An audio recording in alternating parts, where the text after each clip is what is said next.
If you want to live extraordinary, you must do extraordinary. But you must demand it. If you wish it, you must demand it of yourself.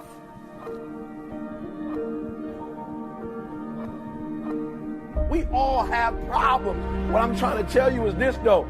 Don't be consumed with them. Problems are a part of life, but guess what? They're not life. Inside of every single problem that might be causing you to worry and creating stress for you is a gorgeous opportunity to build an even better business or build an even better life or install a better belief. So the secret to real happiness is progress. Progress equals happiness, and if we can make progress on a regular basis, we feel alive. So if you want to make real progress, then you really got to look at your life in a different way. You got to say, I got to take control of this process and not just hope it's going to work out. You got to keep picking yourself up and reaching for it.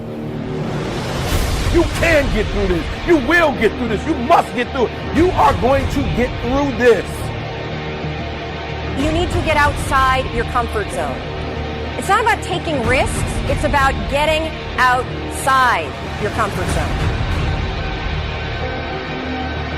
When did you define yourself? I mean, really, how many years ago did you come up with what you could and couldn't do in your life? How many years ago?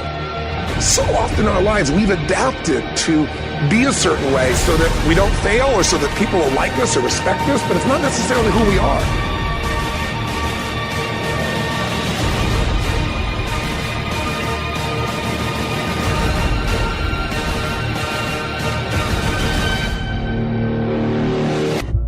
It doesn't matter how you get knocked down in life, because that's going to happen. All that matters is that you got to get up. Can't turn back the clock, right? The only thing you can do is learn from it, and hopefully you'll never make the mistake again. And for anybody who's on the downside of advantage and relying purely on courage, it's possible. It's possible.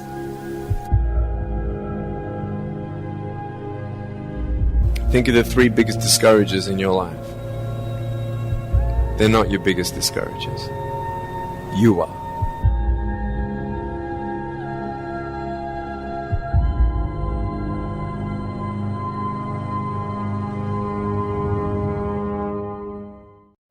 If you did something wrong, don't let anybody take your mistake and use it against you. Even if it's a mistake, it belongs to you. It's yours. Own it. Yes, I did it. Throw it back in their face. And don't let them take your mistake. Your mistake, it's a valuable tool for growth and for life. Don't be afraid to make mistakes. It's better than to do nothing and learn nothing and not evolve. Your mistake is your greatest opportunity. And if somebody's making fun of you because you made a mistake, don't go down because of it. If you say, so what, to their face, if you say, yes, so what, they are powerless. They are powerless. Yes, I messed up. Tomorrow it will be another day. Next year will be another year. It is my mistake, not yours. You have your own.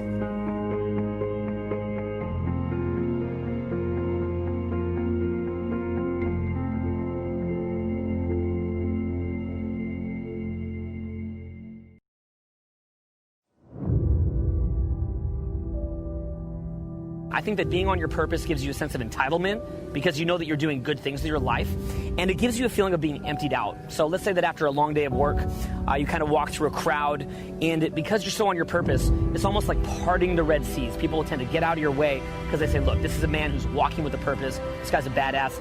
Let him be the man. As your sense of purpose increases, so do your boundaries as a man.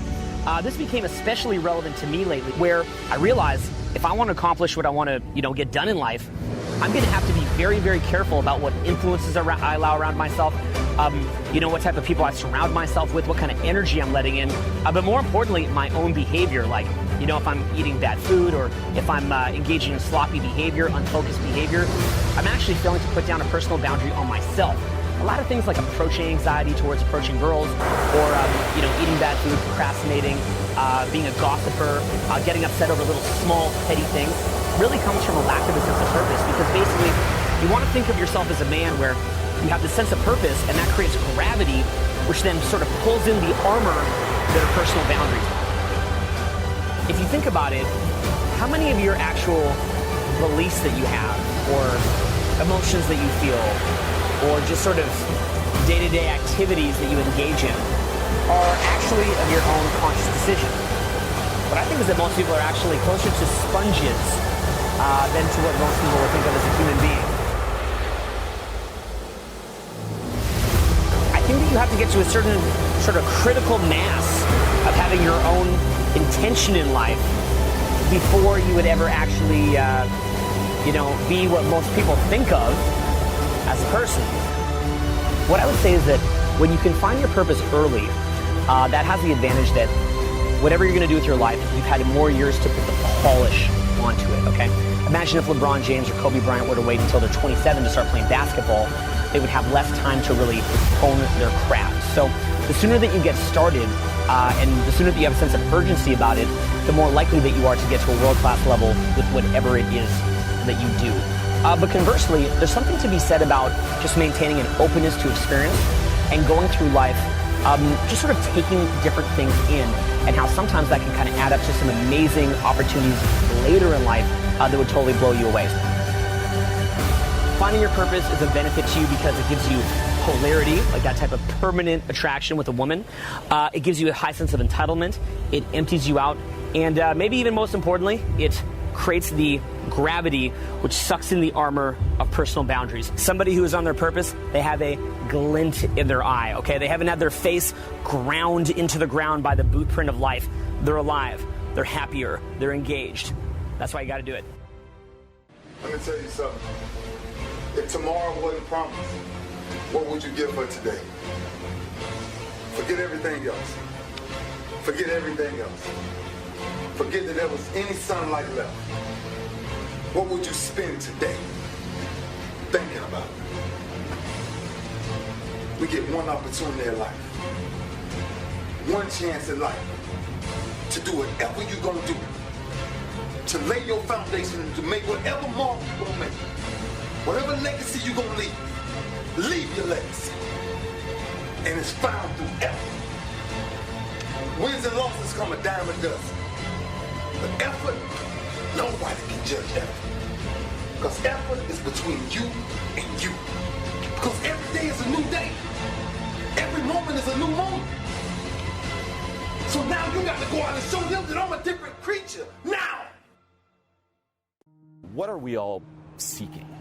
Okay, and this is something to really take some time to reflect on. What are we all seeking? What are we all looking for in life? What is the goal here? Okay, like what is the motivation behind everything that you do? And if you really follow it, okay, to the root, okay, it's not like, well, I'm doing stuff for money. Okay, well, why do you need the money? Okay, like follow the trail of whys. It always comes down to happiness. Okay, and happiness here with a capital H, basically a continuous state of happiness with no sorrow, no suffering, no anxiety, no worry, just that feeling of peace and just being at ease. That's what we're all after. This is what drives us. This is what we're seeking. Okay, everything you're doing right now, you're doing it to hit this state, to experience this state of just being continuously happy. Okay, and it's not the happiness you're used to experiencing either, which is that dirty high where you're kind of afraid of losing it. It's just that continuous state there. But this is our default natural state, which you say, this is our very nature. Okay, like being happy, the reason we're all seeking is that's actually what we are. Okay, we are this continuous state of just happiness with no sorrow, no suffering. Now, the mistake we make is we are this, but we tell ourselves that we're not. Okay, like that's our default. We're like, no, I'm not happy, okay, capital H, and I'm going to go out and find ways to be happy. Okay, which is basically the wrong assumption, and this is why it never really works. Okay, if you look around, yeah, people are achieving a lot, they're making a lot of money, they're getting a lot of, say, material things. Right now, you probably have a whole list. You know, if I got this, I would be happy. But you can probably think of someone else who has those things who's not happy. It's like no one is finding it, and it's impossible to find it. Okay, if you really think of it this way, that's our nature, is being happy. We tell ourselves we're not happy. We seek that happiness externally, but because it's based on that wrong assumption, it just never works. Being happy is not something you grow into, it's something that you already are. Okay, and you realize that, like you get there by realizing that you're already there. That's it. It's something you just kind of sink into, the more you can just let go of all these, again, external things, these limitations, these like you identifying yourself with anything else but that. You let go of all that, you let go of the thoughts, you let go of the emotions, and you reconnect and sink into that happiness with a capital H.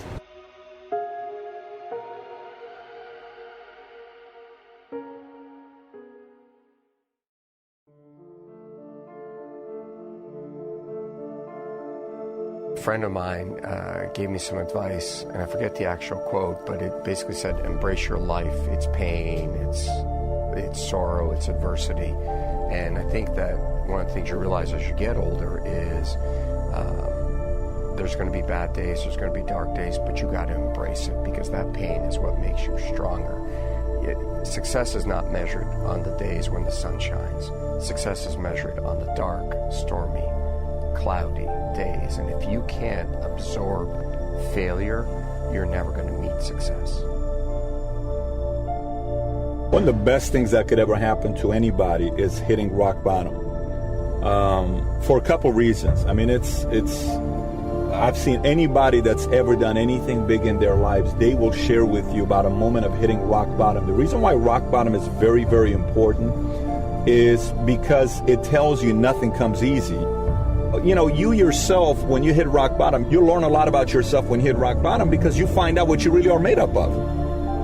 That's why we love to invest in entrepreneurs in Shark Tank that have been battle tested. Failure is what makes you stronger. You make decisions and come out of things when you hit rock bottom and you start realizing this thing goes by like this, life goes by pretty quickly, and how you respond when you hit rock bottom will say a lot about your life. If you don't learn how to master the breaking point, you may have many ventures, but you will not accrue massive success in any area because you have not mastered the breaking point. Every time life runs you to a breaking point, you will give up and quit. You will back away and run. You will say, this is too hard, this is too emotional, this is too stressful, and you will back away. You cannot be a champion until you have survived a breaking point. Run! You should run, because you shouldn't live in darkness. But if you keep on running, you're gonna see that light. In the beginning, it just looks like a little circle. And that's when things start working out a little bit. You start to say, hey, I'm getting the hang of this. I'm getting some rewards from this. And as you keep going towards it, what happens to that little circle, right? It just gets bigger and bigger and bigger. And you just keep running. And you start to feel the euphoria and the passion, the excitement associated with getting closer and closer and closer until it starts to absorb you.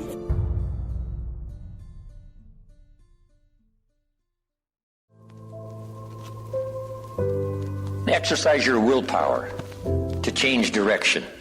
Set some higher goals. Reach for some higher purpose. Go for something beyond what you thought you could do. Face all your fears. That's how you conquer them. Say, here's what I'm afraid of. I wonder what I could do to change that. Pick a new destination and start going that way. Now, you can change one little degree at a time, or if you want to, you can revolutionize the whole thing. Who says you couldn't revolutionize the whole thing in a week's time and start a brand new direction that will most assuredly help you arrive in a brand new place a year from now, 3 years from now? No telling 5 years from now where you could arrive. Use your willpower to start the process. Anybody can change. You don't have to repeat last year. Clean up the errors. Invest it now in the next year. Watch it make the difference. I want you to know when you dream your dream that there are other people who are dreaming the exact same dream. When you said to yourself, when the ball comes down, this is what I want to accomplish, you're not the only person that wants to accomplish it. And now I ask you this question: what do you do when 1,000 other people want exactly what you want? What do you do when you're not the only one that wants to make $1 million in your company? You're not the only one that wants to be a CEO. What if you're not the only one that wants what you want? What if there are thousands of other people who want what you want? You have to outwork them. You got to outgrind them. You got to get up earlier. You got to stay up later. You've got to execute, and you've got to go from 70 to 120. So I wish I could tell you 70% is enough, but it's not going to happen. So I need you to understand something. You can have it if you want it, but the bigger the dream, the harder the grind. We're taught in football to fight from the first whistle to the last whistle. It doesn't matter how tired you are. It doesn't matter how much pain you're in. And it doesn't matter what that scoreboard says. You give it everything you got. And I know I've been through a lot in my life. Things that most people would give up going through. But as long as I have breath in my lungs, I'm going to fight for the life I deserve. And for the life that my family deserves. And I challenge you, whatever you're going through, it doesn't matter what you're going through, to leave it all out on the field, to fight for 4 quarters. Because as long as there's time left on that clock, you're still in the game. So never give up.